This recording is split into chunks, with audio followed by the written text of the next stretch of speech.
राम मंदिर हमने बनवाया और वो हरामखोर बूट उन समाजवादियों को दे रहे हैं। तो साला नीतीश तू इनके साथ क्या करे मोदी जी। अखिलेश यादव अब लौट आया है।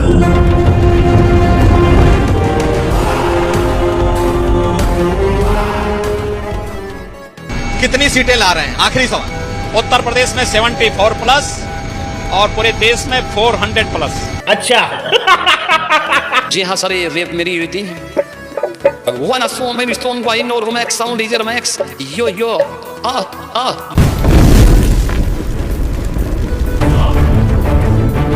उत्तर प्रदेश के होने वाले सम्राट श्री मुलायम सिंह यादव जी के प्रिय पुत्र, यूपी के छात्रों को पढ़ाई के लिए मुफ्त में लैपटॉप देने वाले वीरों के वीर अखिलेश यादव।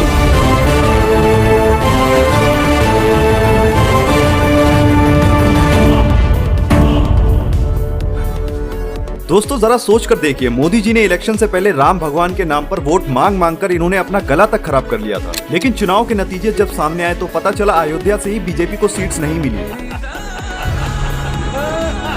बेकार है भैया, मैं तो टूट गया मैं तो खत्म हो गया यार मैं तो। मोदी को 400 सीटें चाहिए ताकि कांग्रेस अयोध्या में राम मंदिर पर बाबरी ताला ना लगा दे। कांग्रेस अब अगर सत्ता में आई तो राम मंदिर पर ताला लगाने की फिराक में है।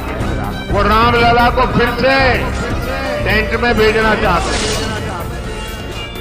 ये जीवन भर हिंदू, अयोध्या का हिंदू अपने मस्तक पर लेकर घूमेगा और नमक हराम की तरह देखा जाएगा। जिसने राम मंदिर को बनवाया उसी को अयोध्या वासियों ने हरा देने का काम किया है। ये संपूर्ण अयोध्या के लिए, संपूर्ण भारत के हिंदुओं के लिए और संपूर्ण विश्व में पहले हिंदुओं के लिए इससे ज़्यादा दुख की बात कुछ नहीं हो सकती है। यह काली हजारों वर्षों तक चलने वाली है और इसे अयोध्या वासी कभी जो है ख़त्म नहीं कर सकते। ये बहुत दुखद है और इसको कह पाना कि अयोध्या में क्यों अयोध्या वालों ने भारतीय जनता पार्टी को हरा दिया, और ये बहुत दुखद। इसको कह पाना, मैं पिछले 2 दिन से मुझे न भोजन मुझसे किया जा रहा है, न मुझे नींद आ रही है, मैं बता नहीं पा रहा हूँ कितना कष्ट है। और ये मुझे एकमात्र मुझे नहीं है बल्कि पूरे देश में हिंदुओं को। और जब मोदी जी को मालूम पड़ा कि अयोध्या से एक भी सीट नहीं आई तो उन्होंने अगली स्पीच में जय श्री राम कहना ही बंद कर दिया। भारत माता की जय जगन्नाथ, जय जगन्नाथ। दोस्तों मैं आपको एक रीजन बताता हूँ कि क्यों बीजेपी को अयोध्या से एक भी सीट नहीं मिली। सबसे पहले बात करते हैं यहाँ के लोगों की। अयोध्या के मेन रोड को चौड़ा करके राम पथ बनाया जाता है जिसमें 1100 लोगों की जमीन और मकान चले जाते हैं। वहाँ के लोगों का कहना था कि उन्हें सरकार की तरफ से मुआवजा भी नहीं दिया जा रहा था और कुछ दुकानदारों का कहना था कि रोड को चौड़ा करने के लिए जितनी जमीन देने के लिए कही गई थी उससे कई ज्यादा जमीन ली जा रही थी। जब सरकार का राह 10 मीटर जाना है तो हम लोग 10 मीटर तो स्वेच्छा से दे रहे हैं ना, लेकिन हम लोगों का ऊपर घर है, 70 साल से रह रहे हैं, कहाँ रहेंगे बताइए? कोई आवाज तो है नहीं। 10 मीटर जाना चाहिए और ले रहे हैं पूरा बिल्डिंग। हम जबरन यहाँ पे पूरी बिल्डिंग गिराने की कोशिश कर रहे हैं और बाद में कह रहे हैं कि हम आपको मकान देंगे। सरकार 10 मीटर ले रही है तो 10 मीटर ले, उसके बाद हम लोग को जो बच्चे वो बनवाने दें। सैकड़ों की संख्या में यहाँ के व्यापारी बेघर होने की स्थिति में है। कोई भी जनप्रतिनिधि, कोई भी बड़ा अधिकारी यहाँ के व्यापारी को कोई सुध नहीं ले रहा है। यहाँ के व्यापारी बहुत ही दुखी हैं इस राम पथ के निर्माण को लेकर। दोस्तों आप इस बात से एग्री करोगे कि मोदी जी को अयोध्या से एटलीस्ट जीतना चाहिए था, लेकिन ऐसा क्यों नहीं हुआ? जरा उस पर ध्यान देते हैं। एक सिंपल लैंग्वेज में कहूँ तो यहाँ के जो गरीब लोगों के घर थे उन्हें वहाँ से हटाया जाना बीजेपी के लिए सबसे बुरा साबित हुआ और यही वो लोग थे जिन्होंने बीजेपी को 2024 इलेक्शन में उसका जवाब दिया। लेकिन चुनाव के नतीजे आने के बाद लोग अयोध्या के हिंदुओं को ही गाली देना शुरू हो गए। नमक हराम खा के जिसका खाया उसी पे है। आज देश से बढ़ गया, धर्म से बढ़ गया, जातिवाद हो गया तुम्हारे लिए है? जिसकी ताली में गया उसकी ताली में छेद किया। पर सच्चाई यही है दोस्तों कि लोग भले ही अयोध्या के लोगों को गाली दे रहे हैं लेकिन किसी ने उनका दर्द नहीं समझा। वहाँ के हर एक व्यक्ति का आंसू इस चुनाव के वोट में तब्दील हो गया। हमारा 85 साल को घर है, अब देखिए मकान टूट रहा हमारा।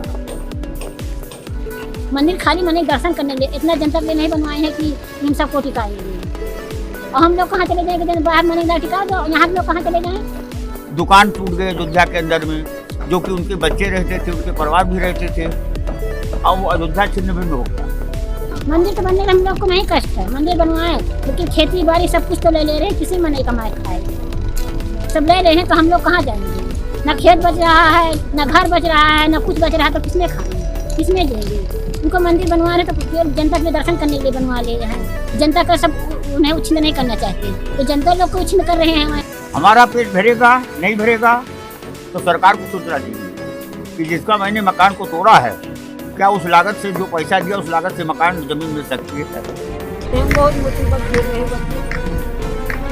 बहुत कष्ट है भैया। तुम्हारी प्रजा और इस राज्य का युवा 8 वर्षों से तुम्हारी प्रतीक्षा कर रहा है। पूरे राज्य में ढिंडोरा पिटवा दो दादा। यादव, हिंदू, मुसलमान सबसे कहना कि मैंने बुलाया है।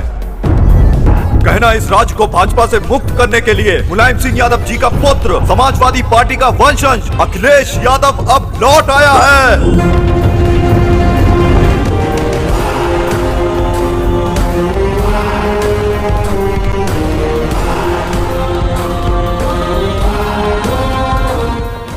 हम मत बोलिए, अपने साथ मत जोड़िए, हमको अलग है, हमको आता है नमक अदा करना। उत्तर प्रदेश के हिंदू, दोगले हिंदू, मोदी जी राम मंदिर हमने बनवाया और वो हरामखोर बूढ़ समाजवादियों को दे रहे। जी करता है इन्हीं हाथों से मंदिर को फिर से पहले जैसा कर दूं। क्यों मोदी जी? तोड़ डालें, तोड़ दे मंदिर। ये तुम्हारी मदिरा बोल रही है मोटा भाई।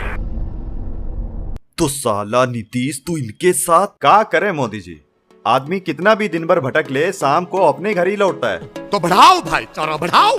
मिले गठबंधन हुआ हमारा तुम्हारा। तुम घंटा घंटा मेरा कुछ बिगाड़ोगे तुम लोग। मैंने राहुल को वही शिक्षा दी जो इंदिरा जी ने और रायबरेली की जनता ने मुझे दी। सबका आदर करो, कमजोर की रक्षा करो। परमात्मा ने ही मुझे किसी काम के लिए भेजा है। दिए हुए वचन के लिए, सत्य और न्याय के लिए, धर्म स्थापना के लिए किसी के भी विरुद्ध जाना पड़े, वो चाहे परमात्मा ही क्यों ना हो, तो भयभीत ना हो। यही धर्म है, यही क्षत्रिय धर्म है।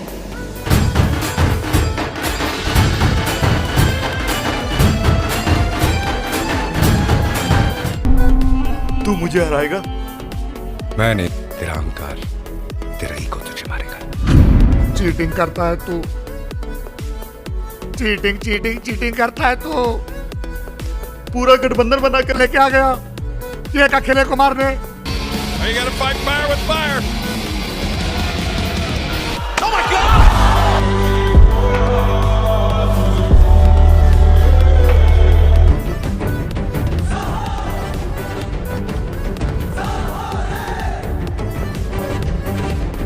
मेरा ये पहला आदेश है।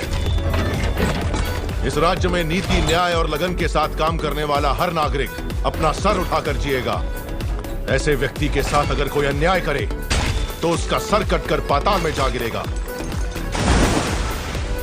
ये मेरा वचन है, मेरा वचन ही है शासन। मेरा ये चैनल सब्सक्राइब करें। हीरा बेटे सब्सक्राइब जी।